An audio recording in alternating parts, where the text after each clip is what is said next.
ধর্মনগর কৃষ্ণপুর গ্রামের 2 নম্বর ওয়ার্ডের স্বামীর বাড়িতে গলায় কাপড় লাগানো অবস্থায় মাটিতে পড়ে থাকা এক গৃহবধূর মৃতদেহ উদ্ধার। এই ঘটনায় চাঞ্চল্য ছড়িয়েছে এলাকায়। এই ঘটনা রবিবার দুপুর 1টা নাগাদ। এই ঘটনার বিষয়ে মৃত গৃহবধূর পিতা মাতা সহ আত্মীয় স্বজনরা জানিয়েছেন, 1 বছর আগে সামাজিক রীতি মেনে কৃষ্ণপুর গ্রামের জব্বার মিয়ার 30 বয়স সাথে বিয়ে হয়েছিল সোহানা পারভিনের বয়স করে। বিয়ের পর সবকিছু ঠিকঠাক চললেও তাদের পরিবারে গত কিছুদিন ধরে ঝগড়া দরবার লেগেই ছিল। গতকাল রাত থেকে ঝগড়া দরবার চরম মাত্রা ধারণ করে। এই ঘটনা গৃহবধূ তার বাবার বাড়িতে জানায়।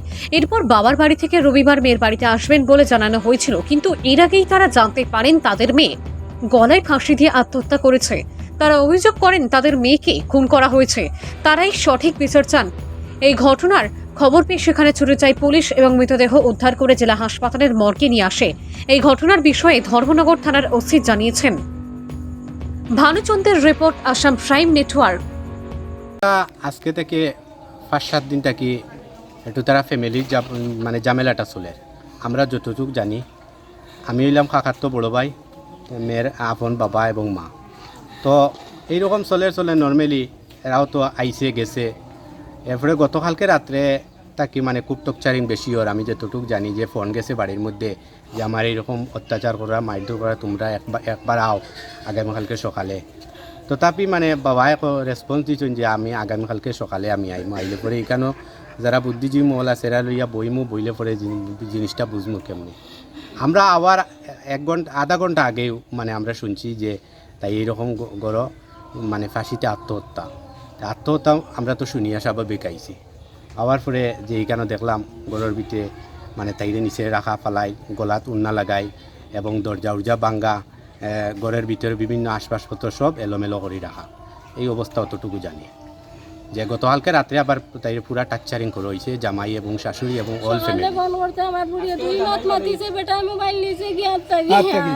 এবং আজকে সকালে কথা কইছে মেয়ে মার লগে 7টার দিকে কথা কইছে, কিন্তু জামাই যখন কথা কওয়ার সাথে সাথে জামাইয়ে মোবাইলটা নিচে গিয়ে, এবং মোবাইলটা আমি দেখতে পাচ্ছি এখন ওই সুপা আছে, সুপার উপরে রাখা। আমরা এখানে গিয়ে একটু দেখছি, যেহেতু আমরা প্রশাসনের অপেক্ষায় আছি, প্রশাসন আইলে পরে সঠিক ইনভেস্টিগেশন। মেয়েটার বিয়ার হয়েছে আজকে 1 বছর, বুঝছেন নি? পরিমাণে 1 বছর হইব। 1 বছর বিয়ার পর থেকে মেয়েটাকে তারা নির্যাতন করে, বুঝছেন নি? 2 লক্ষ টাকা প্রথম দেওয়ার পরে বলে তারা পুরা সুবা সের দেবো, কি দিব টোটাল জিনিস আনি আমি দিয়া দিচ্ছি। তারা দিয়া দেওয়ার পর তারা করে ঢুকাই দিছি।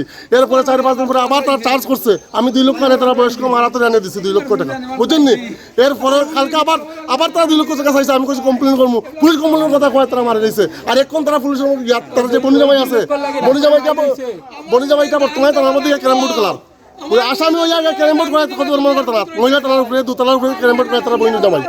ফজলুর রহমানের বাতিজা, কি নাম তার? নাম কি তা? ফজলুর রহমান বাতিজার নাম কি তা? আনোয়ার। এক বর্তমানে কত ধর্মটা তারা ইয়ে করে এও আবার ধমকি দেয়। এখন আবার বর্তমানে ক্যারাম খেলার ধর্মঘট তার 2তলার উপরে আমি দেখতে পাচ্ছি। আপনি যে মারা গেছে তার কি হন? আমি তাই বনিজামাই, আমি আমার শালি। তাই কি নাম? তাই নাম আবিদা বেগম। আপনার কি নাম? আমার নাম নুরুদ্দিন। ভোর 2টা নাগাদ আমাদের কাছে খবর আছে যে কৃষ্ণপুর জুরা কালভার্ট এলাকায় একজন মহিলা মৃতদেহ বাড়িতে পড়ে আছে। তো অ্যাকর্ডিংলি মহিলা থানার অফিসাররা সহ আমরা এখানে এসেছি।